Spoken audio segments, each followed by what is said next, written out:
이진우의 손에 잡히는 경제.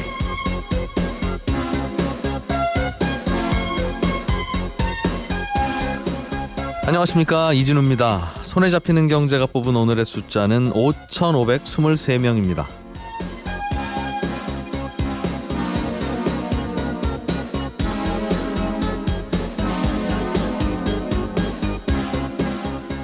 (1년에) 딱 하루 대한민국이 숨죽이는 날, 바로 대입 수학능력시험 보는 날입니다. 원래대로라면 지금이 2교시 수학시험 볼 시간인데요. 포항 지진의 여파로 수능시험이 일주일 연기됐습니다. 이번에 전국에서 시험을 볼 예정인 수험생이 약 59만 명인데 이 가운데 포항 지역에서 응시한 학생 숫자가 오늘의 숫자로 말씀드린 5,523명입니다. 포항 인근 지역, 대구나 경주, 부산에서도 많은 수험생이 있긴 하지만 포항 지역만 따로 떼어놓고 보면 전체 수험생의 1%가 채 안 되는 수험생을 위해서 전국 단위의 수능시험이 연기된 셈입니다. 사실 시험 연기로 인해서 치러야 할 우리의 혼란과 비용도 만만치는 않습니다. 그럼에도 불구하고 연기하는 결정을 내린 이유는 혹시 있을지 모를 수험생들의 안전 문제를 최우선 순위로 삼았기 때문인데요. 우리 사회를 보면 그동안 안전이라고 하는 가치가 늘 뒷전으로 밀려 있었습니다. 특히 산업 현장에서는 이게 더 심했죠. 경제협력개발기구 OECD 회원국들 중에서 산재 사망률 1위가 바로 우리나라입니다. 일을 하다가 하루 평균 6명씩 숨지고 있고 250명씩 다쳐서 병원 신세를 지고 있는 현실인데요. 이번 수능 연기를 계기로 안전이라는 가치가 우리 삶에서 좀 더 중요한 가치로 이해되는 계기가 되기를 바라겠습니다.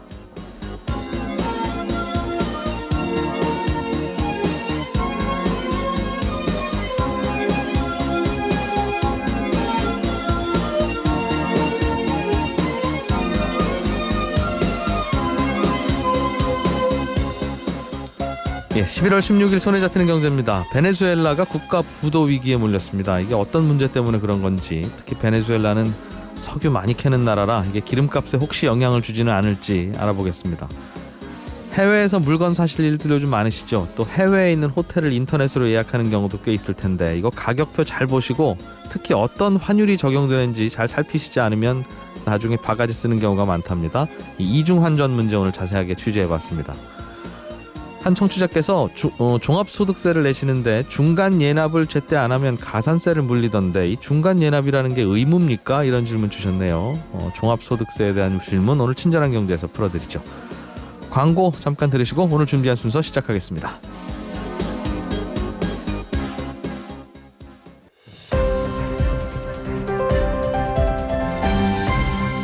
이진우의 손에 잡히는 경제. 네, 경제 뉴스들 살펴보고 가겠습니다. 한국경제TV 김치영 기자입니다. 어서 오십시오. 네, 안녕하세요. 대출 받을 때 주택담보대출을 받으면 네. 변동금리로 받을 경우에는 그렇죠. 코픽스라고 하는 기준금리에다가 이제 나는 가산금리가 얼마인지 나는 항상 고유한 가산금리는 있으니까 예. 그걸 더한 숫자가 내 대출 이자가 되는 거지 않습니까? 그렇습니다. 대출금리. 그러니까 코픽스가 어떻게 변하느냐에 따라서 내 대출금리가 연동되는 건데 예, 코픽스가 요즘 오르고 있다고요? 맞습니다. 이제 시중금리도 같이 오르고 있는데 이런 것들이 다 반영돼서 코픽스 금리라는 게 이제 산정이 되거든요. 예. 코픽스 금리는 뭐 기준금리가 오를 가능성이 있거나 뭐 이럴 때 조금씩 오르게 되는데요. 10월 달에 발표한 코픽스 기준금리가 1.62%로 9월에 비해서 0.10%가 높아졌어요. 예. 그 얘기는 무슨 얘기냐? 주택담보대출 금리에 바로 반영이 되거든요. 그래서 오늘부터 다음 기준금리, 그러니까 코픽스 금리가 발표될 때까지 한 달간 네. 이 금리를 적용해서 대출을 해준다라는 거기 때문에 신규로 주택담보대출을 받으시려는 분들한테는 네. 금리가 오른 상황에서 이제 적용이 될 거다라는 얘기고요. 예. 얼마 전에 제가 그 얘기 드렸어요. 정부 금융당국에서 너네 가산금리 마음대로 한다. 그래서 약간 은행들한테 그래서 주택담보대출 금리가 5% 최고 뭐 5%까지 갔던 게 4% 후반으로 떨어졌다고 말씀드렸는데 이 말짱 도루묵 됐습니다. 코픽스가 다시 오르는 바람에 거의 5%대로 또 올라가는 모습이 지금 보여지고 있습니다. 코픽스라고 하는 게 은행의 자금 조달 원가죠. 은행은 예금 받아서 대출해주는 돈 장사라고 생각하면 네, 은행이 사오는 원가 그렇죠. 그게 은행도 이제 코픽스라는 거니까. 예금도 받고 다른 데서 돈도 은행채도 빌려오고 발행하고 이런 하겠죠. 식으로 해서 이제 그 돈을 가지고 개인들한테 대출을 해주면서 흔히 말하는 예대금리 차, 그러니까 내가 빌려온 돈, 그다음에 너한테 빌려준 돈의 금리 차이를 가지고 네. 돈을 버는데요. 그러니까 조달 금리가 올라가면 당연히 내가 빌려주는 돈의 값어치도 올리겠다라는 게 이제 이 알겠습니다. 코픽스 금리라고 보시면 되겠죠. 은행들 조달 금리가 올랐는데 한 달 전보다 0.1% 포인트가 올랐다. 네. 이게 주제네요. 알겠어요. 여기서 하나 의미 있는 게 하나가 있습니다. 근데 예. 제가 신규 대출 금리가 이제 올라간다라고 말씀드렸잖아요. 근데 이제 잔금 대출이라 그래서 이전에 다 빌려갔던 대출의 평균 금리를 내봤더니 네. 신규 대출 금리하고 지금 같아졌어요. 잔액 기준 코픽스가 신규 코픽스하고 같아졌다. 예, 주택담보대출 금리하고 같아졌거든요. 음. 그러니까 이 얘기는 무슨 얘기냐면 이전까지는 저희가 저금리 시대라고 얘기를 했잖아요. 그러니까 신규가 계속 낮았을 텐데. 예, 계속 신규가 지금 올라가면서 결국에는 이 수치가 같아졌으니까 앞으로는 이제 저금리 시대가 네. 이보다는 조금 더 높은 금리 시대로 가고 있다는 상징적인 의미도 좀 있는 것 같습니다. 이번에는. 알겠습니다. 주택임대사업자로 등록을 한 다주택자도 있고 네. 우리나라는 안 한 다주택자도 있는데 안 하는 분들이 훨씬 많죠. 그렇죠. 그런데 정부에서는 다주택자들은 어차피 월세나 전세 받고 있을 테니 나라에다 등록해라라고 하는 게 권장사항인데 네. 아직까지 의무사항은 아닙니다만 앞으로는 권장사항이지만 지키지 않는 다주택자들한테 세금 계산할 때 소득공제 비율을 낮추겠다 이렇게 발표했군요. 지금까지는 이제 그 이번에 주택 여러 가지 부동산 대책을 내놓으면서 다주택자들을 조금 이렇게 옥죄는 여러 가지 대책들이 나왔지 않습니까? 그래서 집을 팔거나 아니면 여러 채를 가지고 있으면 임대사업자를 차라리 등록을 해서 하거라. 네. 만약에 임대사업자로 등록을 하면 혜택을 주겠다. 예. 여러 가지 혜택을 주겠다 그랬거든요. 그래서 뭐 임대사업 시에는 건강보험료 뭐 경감 혜택을 준다라든지 아니면 소득세나 양도세 등을 조금 뭐 감면을 확대해 준다든지 이런 혜택 쪽으로 정부가 얘기를 많이 했었는데 네. 생각보다 효과가 별로 없습니다. 임대사업자로 등록하는 분들이 별로 없어요. 그렇다 보니까 정부가 그래? 그러면 이번에는 다른 카드를 꺼내겠다라고 얘기하는 게 네. 소득공제나 뭐 이런 것들과 관련된 부분을 그러니까 세금을 더 내게 할 테니까 이번에는 약간 압박 카드라고 봐야겠죠. 네. 그래서 그 소득공제를 20% 포인트로 낮춰버리는 방안을 지금 얘기를 하고 있어요. 그러니까 소득공제라고 하는 건 예, 임대사업자든 아니든 등록을 안 한 분들도 월세 소득이 많으면 네, 일단 소득세 신고는 해야 된다는 거죠. 그렇죠. 지금 2천만 원까지만 안 해도 되나요, 그럼? 예, 그렇습니다. 월세 소득이 2천만 원이 안 되는 분은 안 해도 되고 2천만 원 넘는 분은 임대사업자 등록을 했든 안 했든 나라에다 임대소득 신고는 하고 세금 내야 되는데 네. 그 세금 계산할 때 좀 더 걷겠다는 거군요. 지금은 필요경비나 공제율을 지금 60% 정도로 해주고 있거든요. 이걸 지금 40%나 더 많으면 20%까지도 깎겠다라는 게 정부의 얘기예요. 네. 그러니까 이제 20포인트 이상 깎겠다는 얘기겠죠. 그러면 이 경비 공제율이 덜 빠진다는 얘기는 그만큼 세금을 더 내야 된다는 얘기이기 때문에 네. 그러니까 양쪽에 뭐 당근과 채찍을 들고 정부가 지금 다주택자들을 압박하고 있다 이렇게 해석을 해야 될 것 같습니다. 세금 얼마나 더 내게 됩니까? 만약 그럼에도 불구하고 나는 임대사업자 신고 안 할래라고 하면 어느 정도 더 내야 되죠? 불이익이 좀 어떤 게 있을까요? 이들이 만약에 뭐 미등록자로 버틴다라고 하면은요.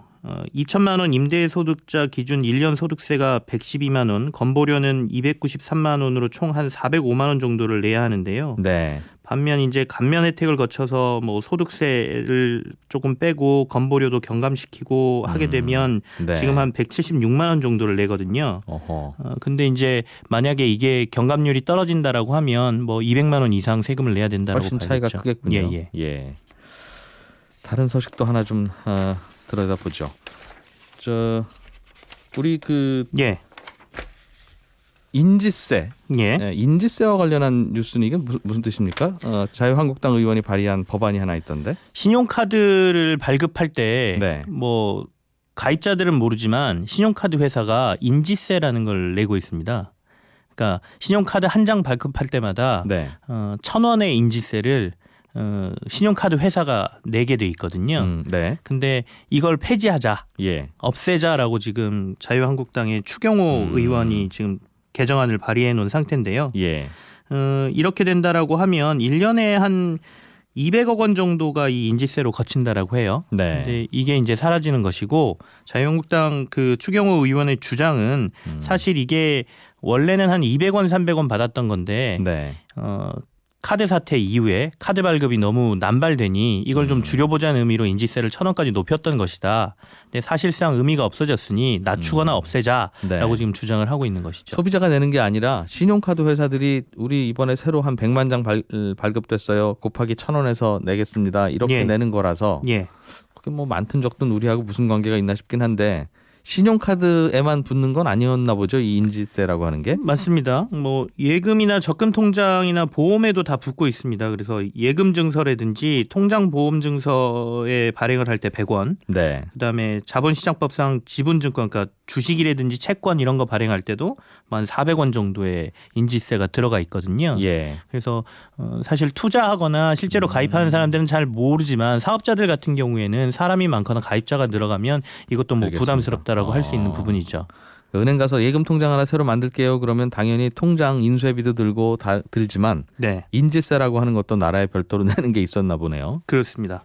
인지세 1,000원을 없애거나 많이 깎아주면 결국 그게 신용카드사들의 부담을 줄이게 될 거고 예. 그게 결국 돌고 돌아서 고객들한테도 도와주는 일이 될 거다 이 말인가요?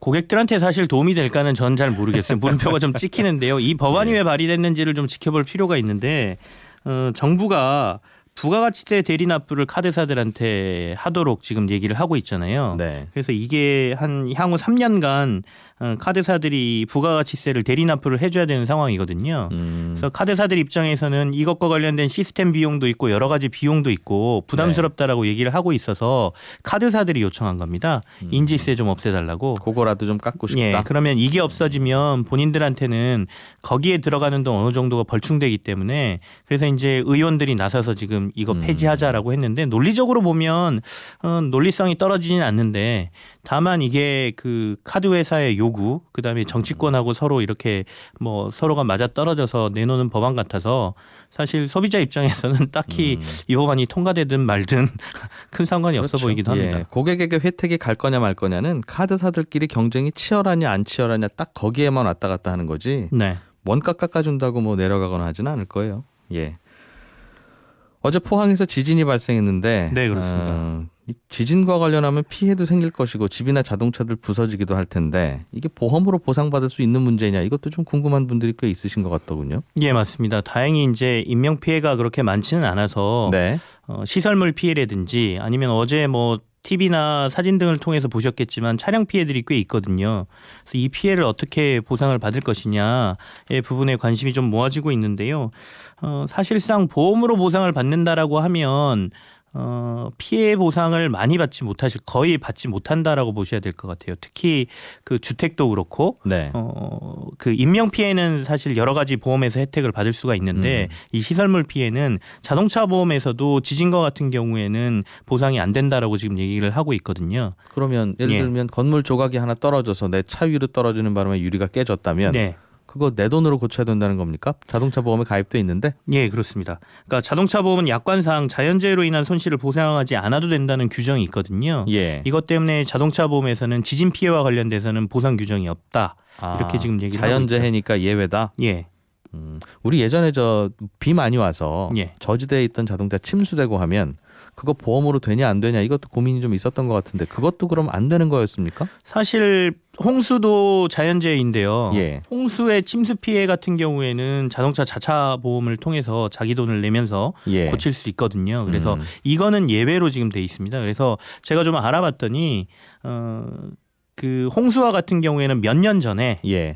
민간 보험에서 예. 이 부분도 해주자. 넣는 걸로. 라고 해서 들어온 케이스고요. 자연재해는 원래 안 되기 때문에 지진과 같은 경우에는 보험사들 입장에서 손해율이나 이런 게 너무 높기 때문에 사실상 보상 대상이 지금 빠져 있는 거여서 이번에 좀 그 여러 가지 피해를 보신 분들한테는 어떻게 보면 굉장히 안타까운 소식일 수 있겠습니다.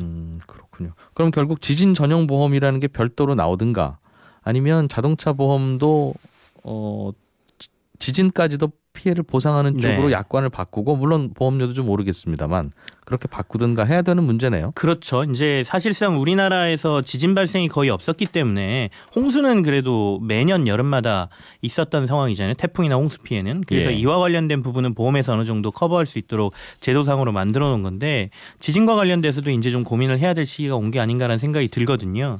그래서 지난번에 이제 경주에서 지진 피해가 났을 때도 이와 관련된 얘기가 조금 있었습니다. 그 지진 피해 관련 보험 상품을 개발하자. 그래서 네. 업계랑 금융당국이 얘기를 하던 와중에 이게 사실은 지금 거의 얘기가 끝나서 안 된 상태고요. 이번에 또 한 번 큰 지진이 났기 때문에 이와 관련된 얘기들이 좀 나올 것 같은데요. 미국 같은 경우에는 자연재해와 관련돼서 공적보험식으로 해서 만들어진 이제 캘리포니아 이런 데 네. 있다라고 하거든요. 예. 허리케인이나 이런 피해가 워낙 많기 때문에요.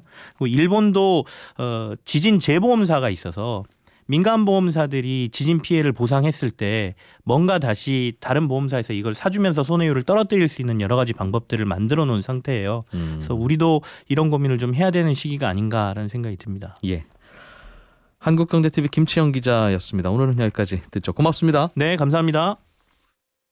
알아야 될 것들 많이 안내를 해주고 눈높이에 딱 맞는 만인의 경제 과외 선생님. 다음 순서는 친절한 경제입니다. 네, 오늘은 청취자 이영은 씨가 보내주신 질문인데요. 종합소득세 중간 예납을 하라고 세무서에서 편지가 왔는데 기한 안에 안 내시면 가산세도 붙습니다. 이렇게 안내가 되어 있더라. 이 중간 예납이라고 하는 건 내야 될 세금을 기한 전에 미리 내는 건데 그걸 미리 안 낸다고 가산세까지 붙이는 건 좀 너무하지 않느냐 이런 질문 겸 항의를 보내오셨는데요.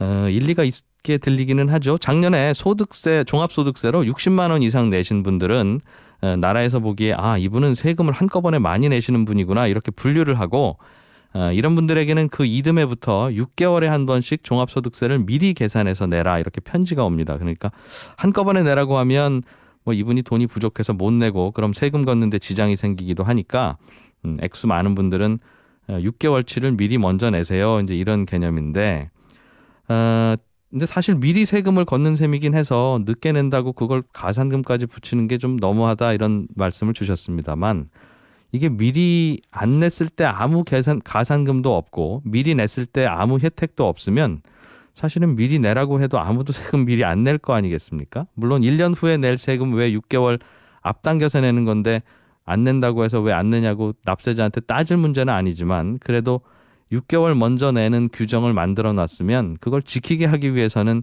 그 기한 안에 안 내면 가산세를 물리거나 아니면 잘 내시면 무슨 혜택을 드리거나 하는 인센티브가 있어야 되겠다 싶기도 합니다. 다만 6개월만큼 미리 내는 거니까 뭐 이자만큼은 할인도 해줄 만은 한데 예납에 따른 혜택을 줄지 아니면 안 냈을 경우에 가산세를 물리는 벌칙을 줄지 고민하다가 우리나라는 벌칙 주는 쪽으로 정한 건데요. 이영은 씨 지적대로 소득세는 1년분 소득을 다 확인하고 나서 그 후에 세금을 계산해서 내는 거니까 6개월 앞서서 대강 계산해서 예납해라고 하는 게 사실은 좀 미리 걷는 세금인 건 맞죠. 미리 세금을 걷어야 되긴 하는데 벌칙이 없으면 다들 안 낼 것 같고 그렇다고 낼 세금 내는 걸 뭐 큰 혜택 주기도 그렇고 혹시 좋은 아이디어가 있을지 같이 좀 저희 청취자들도 생각을 좀 해보겠습니다. 친절한 경제였습니다.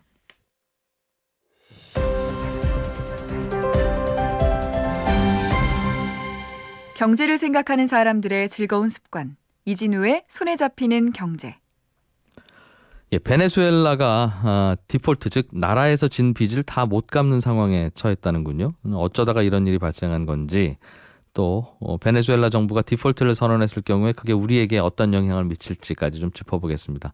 KB투자증권의 강현구 이코노미스트를 전화로 연결했습니다. 안녕하십니까? 네, 안녕하십니까? 예, 베네수엘라가 이제 정부가 진 빚을 못 갚았다는 뜻일 것 같은데 어느 정도 빚의 규모가 있었어요? 지금 현재 베네수엘라의 부채는 뭐 추산하는 기간마다 좀 다르긴 하는데요.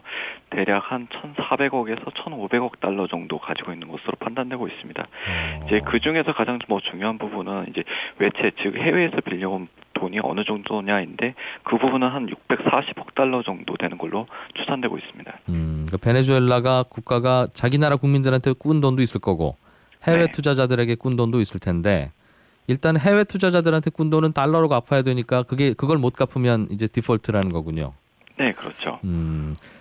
베네수엘라 경제가 안 좋아서 그런 거예요? 달러가 부족해서? 예전에 우리 IMF 때 외환 위기 겪듯이 그래서 그런 겁니까?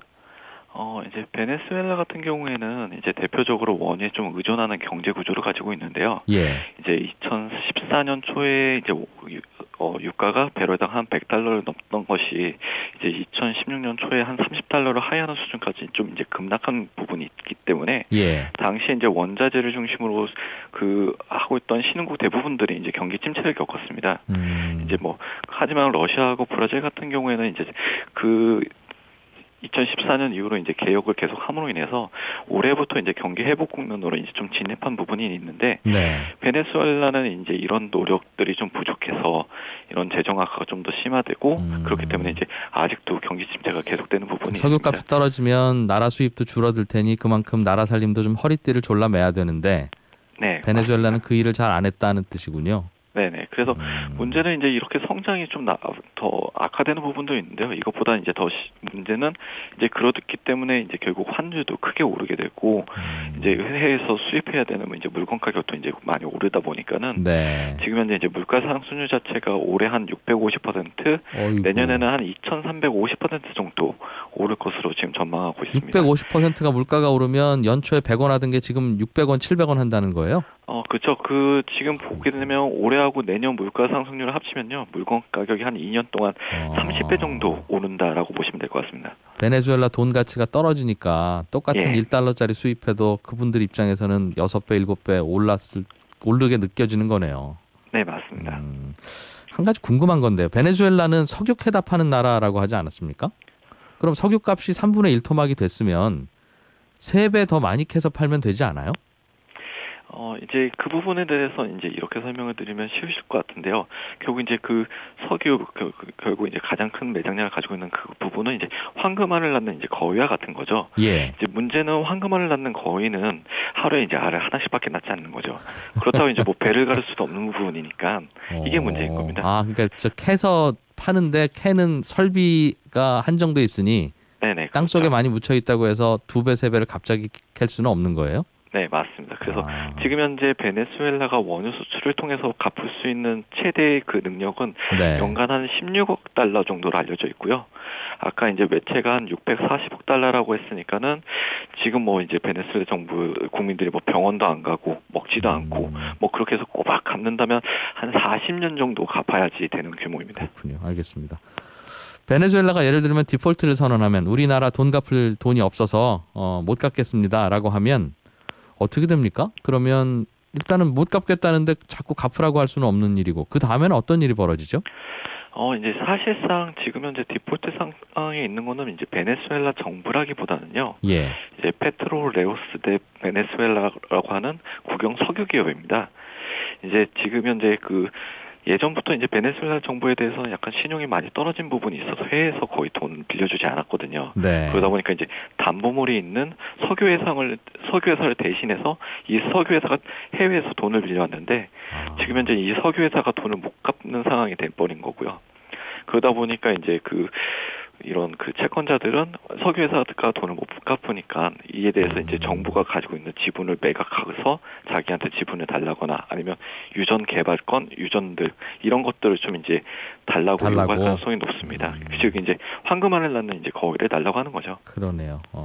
그나마 땅 속에 석유가 있으니까 그럼 그 석유라도 나중에 캘 거라도 달라는 거군요. 그것마저 없었으면 채권자들은 더 마음 아플 뻔했습니다. 네. 그러니까 베네수엘라 정부가 빌린 돈이 아니라 사실은 베네수엘라의 공기업이 빌린 돈에 베네수엘라 정부가 보증을 선 모양이군요. 네. 근데 이제 정부는 사실상 돈을 빌릴 수가 없으니까요. 네. 담보를 가지고 있는 이제 걔를 대신해서 네가 좀 빌려와라 하는 거죠. 알겠습니다. 그러면 혹시 우리나라에도 베네수엘라 국채를 갖고 있는 분이 있는지 모르겠습니다만 있겠죠. 왜 없겠어요? 베네수엘라 국채가 전 세계에 이제 팔렸을 테니까 국채든 아니면 말씀하신 대로 국영 석유 회사가 발행한 채권이든. 네. 그런데 이번에 베네수엘라가 디폴트를 선언하면 그 말은 돈 빌려간 쪽이 돈 못 갚겠다고 한 건데 그럼 국채나 이 베네수엘라 석유 기업 회사채를 산 분들은 그 돈 포기해야 되는 겁니까? 어떤 상황이 돼요, 그럼? 이제 그 부분에 있어서 이제 그 아까 말씀드린 회사채하고 국채하고 좀 다른데요. 이제 네. 국채 같은 경우에는 결국 이제 신용을 강기로 해서 돈을 빌리는 상황이다 보니까 만약에 이런 디폴트를 선언하게 되면은 향후 이제 두 번 다시 이런 국제 금융시장에서는 이제 돈을 빌릴 수 없는 상황이 되는 거죠. 예. 따라서 이제 이런 것을 좀 피하기 위해서 최대한 노력을 기울입니다. 이제 그 과정에서 이제 결국 채권자들을 모아서 그러면 우리가 지금 이렇게 상황이 안 좋으니까 뭐 이자라든지 원금을 어느 정도 좀 깎아달라, 아니면 이걸 갚을 수 있는, 내가 갚긴 할 거니까는 이런 기간들을 좀 더 미뤄달라, 더 이렇게 기간을 연장해달라, 이런 식으로 이제 협상을 해가지고 원금 자체를 다 뭐 이렇게 못 받는다라기보다는 이제 그 부분을 어느 정도의 협상을 하게 되냐, 그 부분에 이제 달려있다라고 보시면 됩니다. 그렇군요. 그 제3세계 국가들이 발행하는 국채에 투자했다가 혹시 그 나라 문제되면 이런 일이 벌어지네요. 그 원금을 예를 들면 1,000만 원 투자했어도 이자는 고사하고 한 300만 원만 받고 우리 그냥 서로 없었던 일로 합시다라고 하면 합의를 봐줘야 되는 상황도 온다는 뜻이네요. 네, 맞습니다. 알겠습니다. 베네수엘라라는 나라가 우리나라에서 많이 떨어져 있는 나라이기도 하지만 이 나라가 석유 매장량 1위라면서요? 캐내는 양이야 매년 그리 많지는 않아도 뭐 네, 많지는 맞습니다. 않다고 하더라도 꽤 큰 양일 텐데 네. 이 나라가 디폴트 선언한 거가 국제 유가에 미치는 영향은 어느 쪽입니까? 지금 현재 오펙 기준으로 하게 되면 오펙 전체 생산량에서 지금 베네수엘라가 한 6%, 그러니까 나라로는 사우디 다음으로 가장 많이 지금 원유를 생산하고 있는 국가긴 한데요. 네. 이제 아까 말씀드린 대로 베네수엘라 같은 경우는 지금 이제 기술도 좀 떨어지고 돈도 좀 부족하다 보니까 이런 원유 시설에 대한 투자가 거의 이루어지지 못하고 있었습니다. 예. 따라서 이제 이런 원유 생산량 규모 자체가 계속 이제 좀 줄어드는 것이 계속 문제가 되고 있는데요. 오펙에 따르면 이제 2016년 1일 그 원유 생산량이 베네수엘라가 이제 216만 배럴이었는데 지금 현재는 이제 한 190만 배럴 정도까지 줄어든 상황이고요. 이게 설비가 낡아서 못 캐는 거예요? 예, 점점점 이제 캘 수 있는 그러니까 원유를 캐면 그것보다 이제 석유관을 더 깊게 집어넣어서 더 예. 밑에 있는 것들을 캐내야 되는데 이제 그러지를 못하니까는 계속 이제 양이 줄어들고 있는 거죠. 우리나라에 있으면 아무리 깊게 있어도 열심히 파서 쓸 텐데. 네, 그건 이제 기술하고 그렇게 돈이 있으면 되는데 이제 둘 다 모자라니까 안 되고 있어서. 그러면 알겠습니다. 점점 베네수엘라에서는 석유를 못 캐게 될 거고 나라에 돈이 없으니 더 못 캐게 될 건데 그 말은 석유 공급이 국제시장에 풀리는 석유 공급이 준다는 뜻입니까? 감소한다는? 네, 이제 만약에 뭐 그랬을 경우에 뭐 베네수엘라가 못 캐는 만큼 이제 다른 나라가 더 캐면 될 텐데요. 예. 지금 현재 이제 오펙 같은 경우에는 이런 자기네들 회원국에 대해서 이제 매년 1년 동안 뭐 캘 수 있는 지금 석유량 자체를 이제 커터를 정해서 제한시켜 놓은 상태인데 지금 오펙이 의도하고 있는 것은 이제 베네수엘라가 커터를 못 채운다고 하더라도 이것을 이제 다른 국가한테 더 추가적으로 배정하지 않겠다. 네. 그리고 이제 내년 공급량이 줄어들면 줄어드는 대로 놔두겠다라고 해서 이 부분이 이제 유가 상승 요인으로 좀 작용할 가능성이 존재하는 상황입니다. 오펙 입장에서는 잘 됐네요. 아주 안 그래도 석유값 좀 올리고 싶어 했는데 네, 그렇죠. 베네수엘라가 본의 아니게 석유를 못 캐게 되니까. 네. 이거 그러면 베네수엘라에 돈 빌려줬던 투자자들이 베네수엘라 석유 뭐 유전 지분을 좀 가져가서 자기 돈 더 넣고 설비도 고치고 증설하고 해서 석유 캐내기 전까지는 말씀하신 대로 석유 공급이 예전보다는 많이 줄겠습니다. 실제로 네. 디폴트까지 갈 확률이 높게 나타나고 있습니까? 지금 현재 아까 말씀드린 이제 석유 회사 같은 경우에 지금 현재 이제 2억 달러 이자를 갚아야 되는 상황인데 지금 이걸 갚지 않고 있기 때문에 네. 신용평가사에서는 지금 사실상 디폴트가 났다라고 보고 있는 상황이고요. 그렇군요. 네. 그러면 근데 이제 이 문제가 해결되는 부분에서 이제 결국 그것 때문에 지금 베네수엘라 정부 같은 경우는 이제 채권자를 모아서 이제 채무 재조정을 하겠다고 했는데 아직까지 그 결론은 나지 않은 상황이어서 그 부분들이 이제 여러 가지 협상을 통해서 좀 이루어질 수 있다라고 보고 있습니다. 네. 우리나라는 다 있는데 석유만 딱 하나 없는데 이 나라는 다 없고 석유만 있군요. 네, 맞습니다. 가까운 나라면 그냥 합쳐서 하면 좋을 텐데. 네. 그래서 이제 향후 이런 지금 이제 베네수엘라 같은 경우에 여러 가지 문제들이 얽혀 있는데요. 특히 지금 차베스 대통령이 이제 2013년에 죽고 그 후계자인 이제 마두로가 대통령이 된 상황인데요. 네. 이 마두로가 이제 지난번 총선에서 여당이 크게 패배함으로써 지금 야당이 훨씬 더 거의 한 의석의 3분의 2 정도를 차지하고 있는 상황이긴 한데 그러다 보니까 이제 정권을 유지하기 위해서 지금 이제 지난 7월 30일 날 재원의회라고 해서 이제 뭐 쉽게 생각한다면 뭐 우리나라 옛날 뭐 유신 헌법 뭐 그런 것들 제정해서 지금 이제 독재 체제로 가려고 하는 부분들이 좀 있었습니다. 네. 그러다 보니까 이제 그 부분에서 이제 국제적으로 좀 많은 비난을 받고 미국이나 EU 같은 데서 이제 경제 제재 조치를 지금 취한 상태이기 그래서 때문에 더 어려워졌군요. 예. 네, 그 문제들이 이제 지금 경제라든지 이런 부분을 더 좀 악화시키고 있다라고 보시면 될 것 같습니다. 예, 설명 잘 들었습니다. 고맙습니다. 네, 감사합니다. KB투자증권의 강현구 이코노미스트였습니다.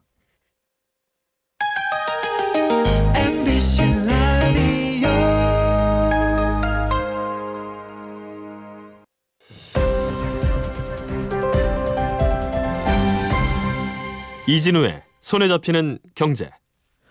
해외로 여행이나 출장 떠나시는 분은 실제로 우리나라에서 예약 사이트를 통해서 호텔 예약까지 다 하고 가시는 경우들이 꽤 많아지고 있는데요. 직접. 그런데 혹시 일정이 취소되면 환불하는 문제, 그리고 현지의 방값에 환율을 어떻게 적용하는지의 문제에 대해서 소비자들이 좀 알아야 될 게 많다고 해서요. 이하나 리포터가 취재해 오셨습니다. 어서 오십시오. 네, 안녕하세요. 호텔 예약 사이트들이 참 많은데 저도 가끔 들어가다 보면 이게 외국 사이트인 경우들도 있더군요. 그러니까 네. 해외 업체인데 전 세계 호텔을 다 연결해 주는. 그렇죠. 그런데 이게 혹시 결제를 다 끝나고 예약을 했는데 내 사정이 바뀌어서 그날 그 호텔 못 네. 가요. 그러면 이게 환불이나 뭐 이런 게 어디까지 되는 겁니까? 지금은 아예 안 된다는 얘기를 들었습니다. 일단은 그 사이트에 10개의 상품이 있다면 네. 5개 이상은 환불 불가 상품들이 좀 있습니다. 팔 때 그렇게 써 있다는 거죠? 네, 그렇게 써 있습니다. 이럴 때는 뭐 6개월이 남았든 3개월이 남았든 아예 네. 환불 조치가 안 되거든요. 그래서 해당 사이트들이 호텔스닷컴, 익스피디아, 아고다, 부킹닷컴 이렇게 총 4곳인데요. 네. 여기에서 파는 상품들이 그렇기 때문에 공정위가 좀 문제를 삼았습니다. 그래서 시정 권고 조치를 내렸는데요. 숙박 예정일까지 상당한 기간이 남아있다면 재판매될 수 있으니까 그럼 네. 업체는 손해볼 게 없다 이렇게 판단해서 약관을 좀 고치라고 시정 권고 조치를 내렸습니다. 며칠까지는 얼마 환불해줘 이건 아니고 네. 좀 아예 안 해주는 건 문제니까 너희들이 좀 먼저 고쳐봐라. 그렇죠. 팔 때도 이 상품은 절대 환불 안 되는 거예요. 그래서 싸게 팝니다라고 써 있어도 네. 그래도 한 2달 전에 예약 바꾸는데 이걸 환불 안 해주면 안 되지 않니 이 말이에요. 그렇죠. 그런데 공정위는 우리나라 공정인데 여기는 외국 업체들이라면서요? 네, 그렇죠. 4곳 모두 해외 업체입니다. 예. 우리나라에 지사가 있더라도요. 예. 그런데 국제사법에 보면 해외 업체더라도 일정한 조건을 갖추고 우리나라 소비자들을 대상으로 장사를 한다면 우리나라 법에 있는 꼭 따라야 하는 강제 규정이 있는데요. 네. 그중에 이번에 위반했다고 본 약관법도 해당이 되거든요. 그래서 공정위의 권고 조치가 법적 효력이 있는 거죠. 우리나라 공정위가 힘을 발휘하는 이유는 우리나라 공정위는 말 안 들으면 어디 다른 법을 통해서라도 영업 정지를 하든 뭐를 네. 하든 할 수 있는데 네. 그러면 그들이 우리나라 공정위의 이 조치를 무시하면 어떻게 되는 겁니까? 만약에 60일 정도 첫 번째 시간을 주거든요. 예. 그런데 약관을 고치지 않으면 그다음에 좀 센 강도인 시정 명령을 내리게 돼 있습니다. 이때도 60일의 시간을 주는데요. 예. 여기에도 응하지 않으면 검찰에 고발을 합니다. 그러면 2년 이하의 징역 또는 1억 원 이하의 벌금에 처하도록 규정이 돼 있습니다. 그래서 앞서 말씀드린 4가지 그 회사 중에 2곳은 일단은 환불 약관에 대해서 협의 중에 있는데 알겠습니다. 2곳은 아직 대답이 없다고 합니다. 이것도 다들 오프라인 영업할 때 만든 법이라 네. 지금은 사실 말 안 들으면 사이트 폐쇄야. 우리 국민들은 거기에 접속 안 시킬 거야 라고 하면 제일 심한 벌이 되는데 네. 여기 있는 분들은 어떻게 데려와서 징역을 달리고 벌금을 맞습니다. 어떻게 예. 물게 하겠어요. 저희 청취자들 중에 이런 호텔 예약 사이트 카드로 결제하면서 네. 당연히 카드 결제했겠죠. 어떤 통화로 선택하는 게 유리하냐? 이런 질문을 많이 보내십니다. 예를 들면 하룻밤에 $100, 우리 돈으로는 뭐 얼마 이렇게 될 텐데 네. 원화로 결제하는 거와 달러로 결제하는 거와 뭐 어떤 차이가 있는 거예요? 일단 사이트에 딱 들어가면 편하게 한국 돈으로 보이게 해놨거든요. 네. 아, 그럼 나 그냥 편하게 한국 돈으로 결제하련다. 예. 아니다. 프랑스 호텔이니까 유로로 하는 게 더 유리하다. 아니다. 달러가 가장 낫다. 인터넷 후기에 보면 이런 의견들이 굉장히 분분한데요. 네. 결론부터 말씀드리자면 현지 통화가 가장 유리합니다. 그 손경제에서도 몇 번 말씀을 드렸던 내용인데요. 예. 프랑스 여행 가서 현지에서 물건을 사고 카드를 내면 네. 홈 5월 로컬 또는 유로 5월 원 이렇게 물어본다고 했었잖아요. 예, 예. 이때 무조건 홈 아니면 현지 통화 프랑스니까 유로를 선택해라 이렇게 강조를 했었어요. 그러면은 네. 홈과 로컬은 홈이 우리나라예요? 홈이 네 우리나라고요. 홈이 우리나라. 로컬 통화하면 프랑스가 로컬이다 이거군요. 그렇죠. 그것도 헷갈리네요. 아무튼 예를 들면 프랑스 호텔이면 그럼 프랑스 돈, 그 유로를 쓰니까 유로로 결제하는 게 제일 좋고 그게 아니면 달러로 결제하는 게 그 다음이고. 네, 그렇죠. 우리나라 원화로 결제하는 게 제일 비싸요? 그게 제일 많은 수수료가 붙습니다. 어쩐지. 그러니까 그 사이트에서는 우리나라 원화로 환산하면 하룻밤에 75,420원이에요. 이렇게 써 있군요. 그렇죠. 그 이유가 DCC라는 것 때문인데요. 원래 기본적으로 해외에서 카드를 결제하면 만약에 유로로 했다면 그게 카드사, 비자, 마스터 같은 국제 카드사로 갈 때 네. 달러로 한번 바뀌고요. 예. 그 달러가 우리나라 카드사로 정보가 올 때 원화로 딱 이렇게 세 군데만 바뀌거든요. 그래서 결국은 그래야 나한테 원화로 청구할 테니까요. 그런데 예. 결제할 때부터 한국 돈으로 결제를 하게 되면요. 그 원화를 다시 유로로 바꾸고 유로를 달러로 바꾸고 달러를 원화로 쓸데없는 한 단계가 더 거치기 때문에 여기서 수수료가 5에서 10% 정도 비싸게 붙거든요. 5%나 붙어요? 네, 아주 비싸게 붙습니다. 나눠 갖는 곳이 좀 많아서 비싸게 받고 있는데요. 이게 해외 호텔 예약 사이트 오프라인이 아니라 사이트에도 똑같이 적용이 된다는 말씀을 드리고 싶은 건데요. 네. 근데 문제가 하나 생깁니다. 예를 들어서 뭐 땡땡땡 사이트다 하면 네. 이게 어느 나라 가게인지 알 수 있을까요? 그러니까 현지 통화로 하는 게 제일 좋다고 설명은 들었는데 네. 이 친구가 베네수엘라 사이트면 베네수엘라 통화로 해야 될 거고 네. 말씀하신 프랑스 사이트면 프랑스 통화로 해야 될 텐데 네. 우리는 사이트 주소만 알지 알 수 없잖아요. 그렇죠. 주소만 알고 소비자가 알아볼 방법은 거의 없다고 보시면 되는데 실제 청구서에 봐도 어떤 사이트는 프랑스, 어떤 사이트는 영국으로 표시가 되거든요. 네. 그래서 이럴 때는 안전하게 달러를 선택하시는 게 가장 좋습니다. 뭐 예를 들어서 유럽에 본사를 둔 사이트라고 하면요. 네. 그 회사는 유로로 돈을 받아가야 되잖아요. 근데 달러를 유로로 바꾸는 게 낫지 차라리 원화를 유로로 바꾸면 더 비싼 수수료가 붙으니까 달러가 알겠어요. 좀 낫다는 거죠. 그럼 예를 들어서 제가 어디 덴마크에 가서 물건을 하나 사려고 하는데 네. 어느 나라 돈으로 내실래요 했을 때 내가 한국에서 왔으니까 원화로 낼래요 하면서 길 건너 환전성에 가서 원화로 얼른 빨리 바꿔달라고 한 후에 갔다가 원화로 지불하면 네. 그 환전상이 이 수수료 많이 떼니까 그렇죠. 그 원리군요. 맞습니다. 현지에서는 현지 돈 쓰는 게 제일 좋고 네. 그게 잘 모르겠다 싶으면 달러가 좋고. 네. 알겠습니다. 그럼 호텔 예약 사이트들에서 나는 달러로 결제할래. 아니 이거는 뭐 네덜란드 호텔이니까 네덜란드 돈으로 결제할래. 혹은 원화로 결제할래. 이걸 선택할 수 있어요? 저도 언젠가 한번 들어가 봤더니 네. 내가 한국 사람인 걸 쥐들이 알고 죄송합니다. 자기들이 알고 한국 돈으로 다 바꿔놨던데요? 그렇죠. 그래서 그냥 깜빡 속을 경우가 많은데요. 예. 사이트 윗부분에 보면 정말 조그만한 글씨로 네. 통화를 선택할 수 있는 배너가 있습니다. 정말요? 네, 있어요. 제가 다 들어가 봤는데 있고요. 와. 그걸 클릭하면 어느 나라 통화를 할지 선택을 할 수 있고요. 만약에 예. 어플리케이션을 이용하신다고 하면 설정, 톱니바퀴처럼 생긴 그 세상에. 설정 메뉴에 들어가면 통화를 선택하실 수 있는데 여기서 달러로 바꾸시거나 다 다른 달러로 돈으로 바꿔놓고 네, 예약도 하고 결제하시는 결제하는 게 제일 좋습니다. 낫다. 그렇죠. 친절하게 원화로 바꿔놔 준지 알았더니 친절한 게 아니었네요. 절대 친절한 게 아닙니다. 그래서 또 더 속을 수 있는 게요. 이런 네. 해외 호텔 예약 사이트에 우리나라 숙박업체가 올라가 있는 경우도 있어요. 제주도 뭐 호텔이 네. 그러면 뭐 이건 제주도 호텔이니까 하나로 해도 되지 않겠어라고 하는데 이때도 절대로 돈 내는 건 그 사이트이기 때문에 달러로 결제하셔야 알겠어요. 됩니다. 반드시 달러로 바꿔놓고 결제하자. 네. 이건 호텔 예약 사이트뿐만 아니라 해외에서 무슨 물건 사는 쇼핑몰도 바꿀 수 있다면 다 현지 화폐 내지는 달러로 바꿔서 계산해야 되겠네요. 그렇지. 이미 달러로 표시되어 있는 곳이면 괜찮지만 예. 원화로 돼 있다면 달러로 바꾸시는 게 좋습니다. 알겠습니다. 외국인들이 우리 돈으로 알아서 계산해서 환산을 해서 알려주는 건 친절한 게 아니라 바가지다. 바가지죠. 네. 예, 이하나 리포터였습니다. 꼼꼼하게 알아보시느라고 오늘도 수고하셨어요. 고맙습니다. 네, 고맙습니다. 네, 손에 잡히는 경제 오늘 준비한 순서는 여기까지입니다. 들으셨듯이 해외 사이트에서 또는 해외에서 신용카드를 쓸 때는 내가 한국인이라는 걸 잠깐 잊어버려야 되는 게 가장 소비자들에겐 유리하네요. 예. 저는 내일 오전 11시 10분에 다시 오겠습니다. 이진우였습니다. 들어주신 여러분 고맙습니다.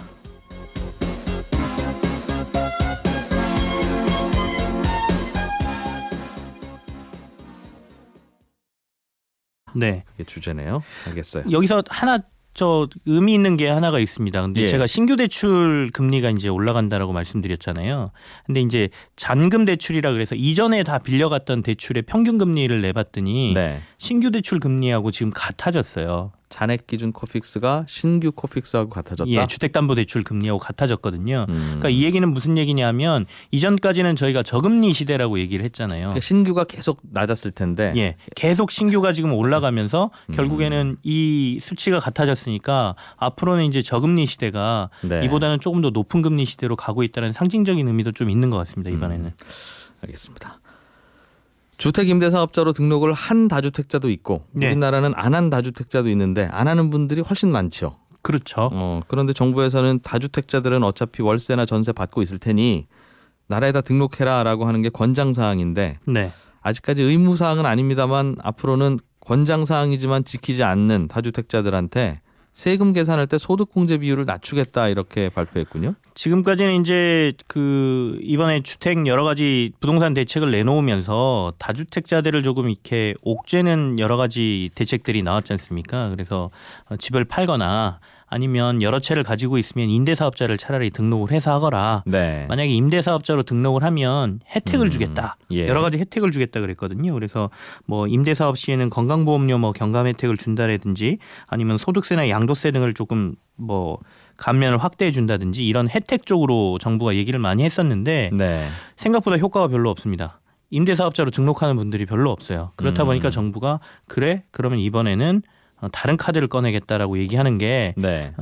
소득공제나 뭐 이런 것들과 관련된 부분을 그러니까 세금을 더 내게 할 테니까 이번에는 약간 압박 카드라고 봐야겠죠. 네. 그래서 그 소득공제를 20%포인트로 낮춰버리는 방안을 지금 얘기를 하고 있어요. 그러니까 소득공제라고 하는 건 예. 임대사업자든 아니든 등록을 안 한 분들도 월세 소득이 많으면 네. 일단 소득세 신고는 해야 된다는 거죠. 그렇죠. 지금 2천만 원까지만 안 해도 되나요, 그럼? 예, 그렇습니다. 월세 소득이 2천만 원이 안 되는 분은 안 해도 되고 2천만 원 넘는 분은 임대사업자 등록을 했든 안 했든 나라에다 임대소득 신고는 하고 세금 내야 되는데 네. 그 세금 계산할 때 좀 더 걷겠다는 거군요. 지금은 필요경비나 공제율을 지금 60% 정도로 해주고 있거든요. 이걸 지금 40%나 더 많으면 20%까지도 깎겠다라는 게 정부의 얘기예요. 네. 그러니까 이제 20포인트 이상 깎겠다는 얘기겠죠. 그러면 이 경비 공제율이 덜 빠진다는 얘기는 그만큼 세금을 더 내야 된다는 얘기이기 때문에 네. 그러니까 양쪽에 뭐 당근과 채찍을 들고 정부가 지금 다주택자들을 압박하고 있다 이렇게 해석을 해야 될 것 같습니다. 세금 얼마나 더 내게 됩니까? 만약 그럼에도 불구하고 나는 임대사업자 신고 안 할래라고 하면 어느 정도 더 내야 되죠? 불이익이 좀 어떤 게 있을까요? 이들이 만약에 뭐 미등록자로 버틴다라고 하면은요. 2천만 원 임대소득자 기준 1년 소득세가 112만 원, 건보료는 293만 원으로 총 한 405만 원 정도를 내야 하는데요. 네. 반면 이제 감면 혜택을 거쳐서 뭐 소득세를 조금 빼고 건보료도 경감시키고 하게 되면 네. 지금 한 176만 원 정도를 내거든요. 근데 이제 만약에 이게 경감률이 떨어진다라고 하면 뭐 200만 원 이상 세금을 내야 된다라고 훨씬 봐야겠죠. 차이가 크겠군요. 예. 다른 소식도 하나 좀 들여다보죠. 우리 예. 인지세, 예. 인지세와 관련한 뉴스는 이게 무슨 뜻입니까? 자유한국당 의원이 발의한 법안이 하나 있던데. 신용카드를 발급할 때 네. 뭐 가입자들은 모르지만 신용카드 회사가 인지세라는 걸 내고 있습니다. 그러니까 신용카드 한 장 발급할 때마다 네. 1,000원의 인지세를 신용카드 회사가 내게 돼 있거든요. 네. 근데 이걸 폐지하자, 예. 없애자라고 지금 자유한국당의 추경호 의원이 지금 개정안을 발의해 놓은 상태인데요. 예. 이렇게 된다라고 하면 1년에 한 200억 원 정도가 이 인지세로 거친다라고 해요. 네. 근데 이게 이제 사라지는 것이고 자유한국당 그 추경호 의원의 주장은 사실 이게 원래는 한 200원, 300원 받았던 건데 네. 카드 사태 이후에 카드 발급이 너무 남발되니 이걸 좀 줄여보자는 의미로 인지세를 1,000원까지 높였던 것이다. 근데 사실상 의미가 없어졌으니 낮추거나 없애자라고 네. 지금 주장을 하고 있는 것이죠. 소비자가 내는 게 아니라 신용카드 회사들이 우리 이번에 새로 한 100만 장 발급됐어요. 곱하기 1,000원에서 내겠습니다. 이렇게 예. 내는 거라서 예. 그게 뭐 많든 적든 우리하고 무슨 관계가 있나 싶긴 한데 신용카드에만 붙는 건 아니었나 보죠. 이 인지세라고 하는 게. 맞습니다. 뭐 예금이나 적금 통장이나 보험에도 다 붙고 있습니다. 그래서 예금 증서라든지 통장 보험 증서에 발행을 할 때 100원. 네. 그다음에 자본시장법상 지분증권, 그러니까 주식이라든지 채권 이런 거 발행할 때도 한 400원 정도의 인지세가 들어가 있거든요. 예. 그래서 사실 네, 맞습니다. 한 청취자께서 종합소득세를 내시는데 중간 예납을 제때 안 하면 가산세를 물리던데 이 중간 예납이라는 게 의무입니까? 이런 질문 주셨네요. 종합소득세에 대한 질문 오늘 친절한 경제에서 풀어드리죠. 광고 잠깐 들으시고 오늘 준비한 순서 시작하겠습니다.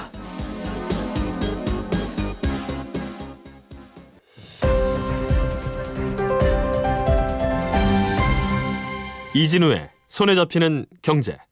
네, 경제 뉴스들 살펴보고 가겠습니다. 한국경제TV 김치영 기자입니다. 어서 오십시오. 네, 안녕하세요. 대출 받을 때 주택담보대출을 받으면 네. 변동금리로 받을 경우에는 그렇죠. 코픽스라고 하는 기준금리에다가 이제 나는 가산금리가 얼마인지 나는 항상 고유한 가산금리는 있으니까 예. 그걸 더한 숫자가 내 대출 이자가 되는 거지 않습니까? 그렇습니다. 대출금리. 그러니까 코픽스가 어떻게 변하느냐에 따라서 내 대출금리가 연동되는 건데 예. 코픽스가 요즘 오르고 있다고요? 맞습니다. 이제 시중금리도 같이 오르고 있는데 이런 것들이 다 반영돼서 코픽스 금리라는 게 이제 산정이 되거든요. 예. 코픽스 금리는 뭐 기준금리가 오를 가능성이 있거나 뭐 이럴 때 조금씩 오르게 되는데요. 10월 달에 발표한 코픽스 기준금리가 1.62%로 9월에 비해서 0.10%가 높아졌어요. 예. 그 얘기는 무슨 얘기냐? 주택담보대출 금리에 바로 반영이 되거든요. 그래서 오늘부터 다음 기준금리, 그러니까 코픽스 금리가 발표될 때까지 한 달간 네. 이 금리를 적용해서 대출을 해준다는 거기 때문에 신규로 주택담보대출을 받으시려는 분들한테는 네. 금리가 오른 상황에서 이제 적용이 될 거다라는 얘기고요. 예. 얼마 전에 제가 그 얘기 드렸어요.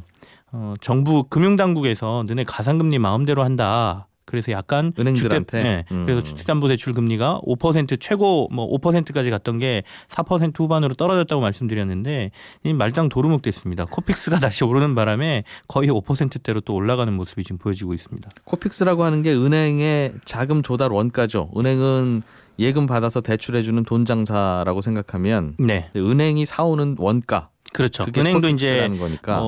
예금도 받고 다른 데서 돈도 은행채도 빌려오고 발행하고 이런 하겠죠. 식으로 해서 이제 그 돈을 가지고 개인들한테 대출을 해주면서 흔히 말하는 예대금리 차, 그러니까 내가 빌려온 돈, 그다음에 너한테 빌려준 돈의 금리 차이를 가지고 네. 돈을 버는데요. 그러니까 조달 금리가 올라가면 당연히 내가 빌려주는 돈의 값어치도 올리겠다라는 게 이제 이 알겠습니다. 코픽스 금리라고 보시면 되겠죠. 은행들 조달 금리가 올랐는데 한 달 전보다 0.1% 포인트가 올랐다.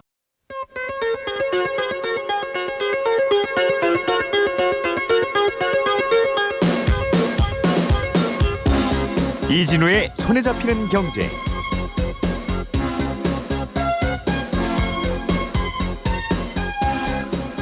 안녕하십니까, 이진우입니다. 손에 잡히는 경제가 뽑은 오늘의 숫자는 5,523명입니다.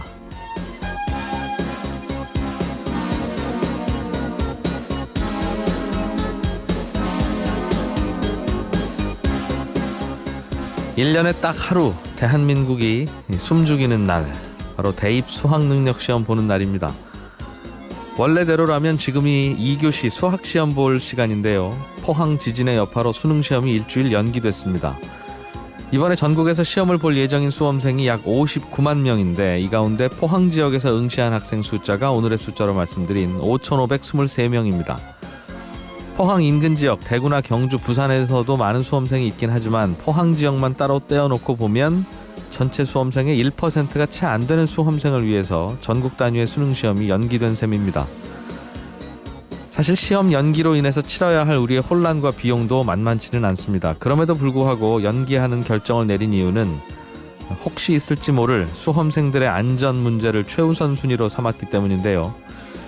우리 사회를 보면 그동안 안전이라고 하는 가치가 늘 뒷전으로 밀려 있었습니다. 특히 산업 현장에서는 이게 더 심했죠. 경제협력개발기구 OECD 회원국들 중에서 산재 사망률 1위가 바로 우리나라입니다. 일을 하다가 하루 평균 6명씩 숨지고 있고 250명씩 다쳐서 병원 신세를 지고 있는 현실인데요. 이번 수능 연기를 계기로 안전이라는 가치가 우리 삶에서 좀 더 중요한 가치로 이해되는 계기가 되기를 바라겠습니다.